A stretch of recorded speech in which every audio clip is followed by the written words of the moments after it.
Bonjour, je suis Ayoub Naïm, ex-journaliste. Je fais partie aujourd'hui de l'équipe Relations Médias Nationaux au sein du groupe OCP. Avant de devenir journaliste, je n'arrivais pas à passer 2 minutes sur un article sans que ça se finisse par un mal de crâne.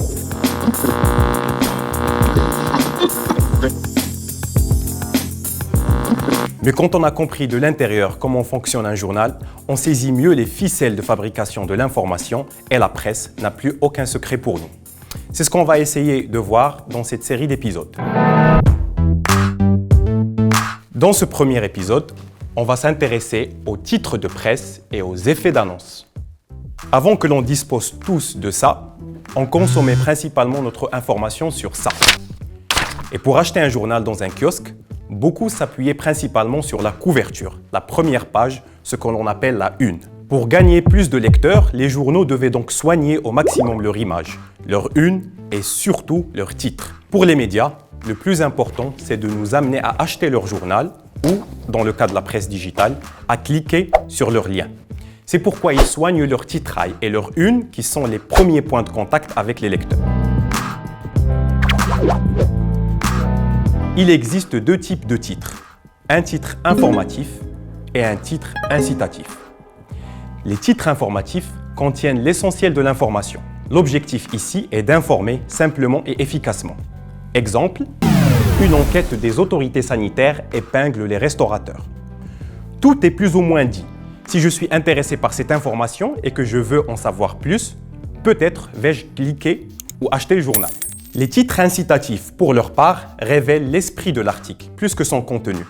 Pour ce faire, ils s'appuient souvent sur des jeux de mots, une information choc, un chiffre ou encore une question qui interpelle. Exemple, 8 restaurants sur 10 vous fileront une intoxication.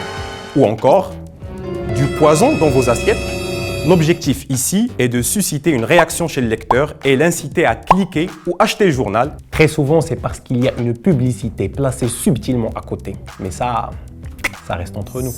Poussée à l'extrême, cette pratique donne parfois lieu à des titres racoleurs conçus simplement pour hameçonner le lecteur et le pousser à cliquer au lieu de l'interpeller et de l'informer.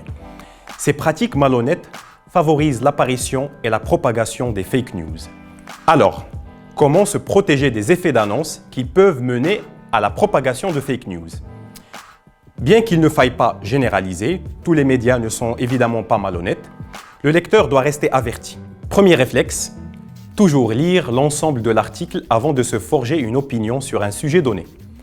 Tout ce que l'on peut lire sur les médias est une information potentiellement vraie, mais aussi potentiellement fausse. Surtout lorsqu'on se limite à lire le titre. Deuxièmement, bien choisir ses supports de presse. Des organes de presse connus pour leur crédibilité et leur transparence et qui respectent leurs lecteurs. Parfois, ce sont des médias payants et pas gratuits. Et oui, la qualité a un prix.